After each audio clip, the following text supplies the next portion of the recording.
um, welcome back to another episode. Consider this part 2, I guess. Um, we were just gonna talk about our star rating for Waterboy. Waterboy. I gave it a 5. What do you give Waterboy? And you can't give them all 5s, Kev. Keep that in mind. You can give this one a 5. But I will give it a 4.5 Yeah, because 4.5. like I go back to it oh so often, so Yeah. well, I think a 4.5. But Little Nicky's like your goat. That's like Yes. your like number 1. Yes. Okay. That from like anywhere from like Little Nicky is kind of hard to beat, you know. For me, because like Little Nicky has so much hilariousness to it, you know. Yeah. So sidebar. We did not pre-discuss this movie, so we don't have to star rate it. But how do you feel about Mr. Deeds? Because that's roughly around the same time. It's maybe like 2 years after Little Nicky. Yeah. But that's like, for me, that's like the movie. He drinks Hawaiian punch out of a water fountain. I tie that with Little Nicky and Big Daddy. And Big Daddy. Big Daddy's a classic. So if you wanna, we can talk about Big Daddy, because that was one of his very early on movies that, funnily enough, had Sweet Life of Zack and Cody's Dylan and Cole Sprouse in it. I didn't even realize that they were in that movie playing the same character until like I want to say a few weeks ago. Fun fact. Only Cole Sprouse is credited for that movie. Yeah, which is weird.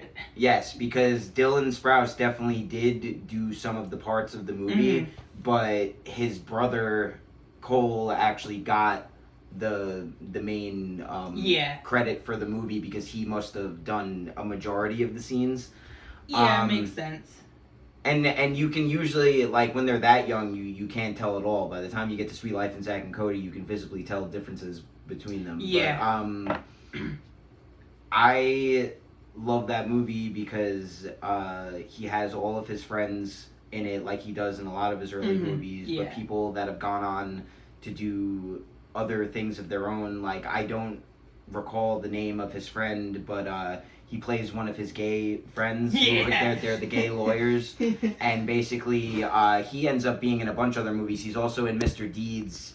He's the sleazy reporter that wants to get with like the main reporter who likes Adam Sandler.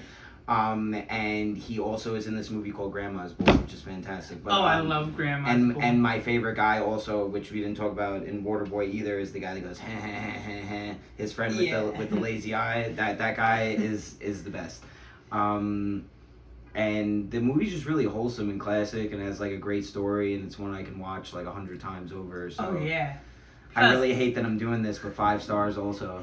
Plus, it's the only movie where you get to see a kid and a grown man pee on a building together. Yeah, multiple times, and it's the only movie where you get to see. Isn't that the guy with the old balls? So it's near and dear to my heart. It's a very classic movie to me, and it's part of my childhood. Yeah, same. As a 90s baby, because I was born in 96. 95, I went up to.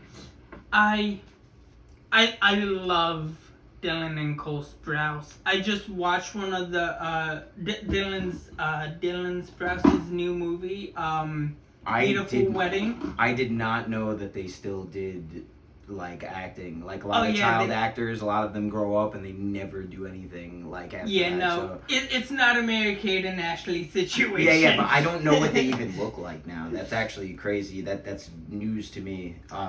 That he still does move, and it's just Dylan Sprouse, not Cole. No, it's just Dylan Sprouse. Dylan Sprouse, is like this indie MMA fighter, Oh. college MMA fighter who falls in love with this crazy like hot gambling chick. That's subjective. Who was raised by her like a gambling addicted father, and Dylan Sprouse's father is like a part of like this wrestling family. So it's really amateur wrestling or like pro wrestling. A little bit of like on the mat, like hugging guys, or like we do flips and like stuff like that. It's more like Not that that's wrong. That's okay. I'm just clarifying. It's more like WWE meets UFC. Okay, so it's like anybody that knows Josh Barnett's Bloodsport, it's like a wrestling thing, but they actually like kind of hurt each other and do some real moves to each other sometimes. Yeah.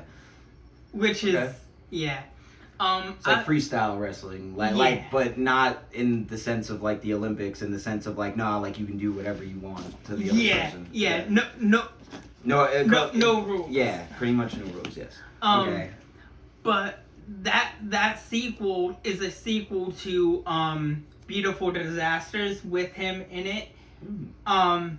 But him and his wife at the end of that movie of Beautiful Disasters are on like a Mexican vacation, and they like have trouble in paradise type of thing. It's a very trouble in paradise type of movie. All right, well that's now on my watch list. But let's get back to the topic of hand. Let's get back to Big Daddy. Any highlights for you for the movie? For me, it's how much wood could a woodchuck chuck if a woodchuck could chuck wood. That's what I thought. Now shut up. All right.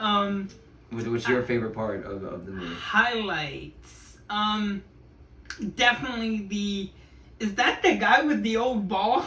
Yeah, and I also like I win. Oh yeah. What's the name of this game anyway? It's called I Win. Different cards every time. He still wins.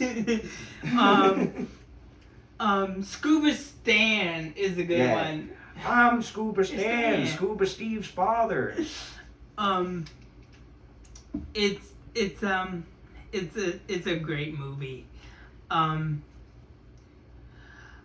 would give this. I'll give it a 5-star rating. I had to give it a 5, and I hate that I had to, because literally, so there's 2 other movies I'm gonna have to give 5s to also. So I guess I'm just biased to Adam Sandler early movies because I love them all, except for like The Wedding Singer, which I think is absolutely one of the worst movies he ever made.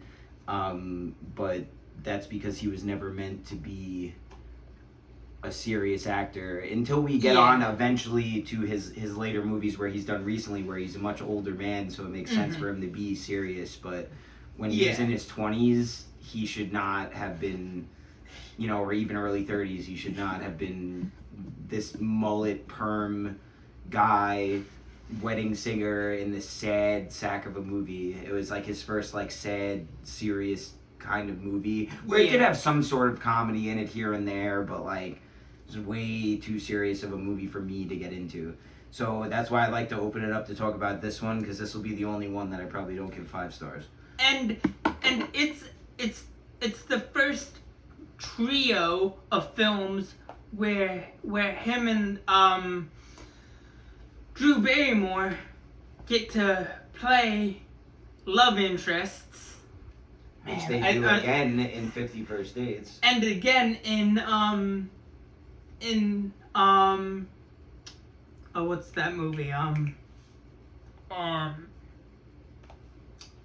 can't recall.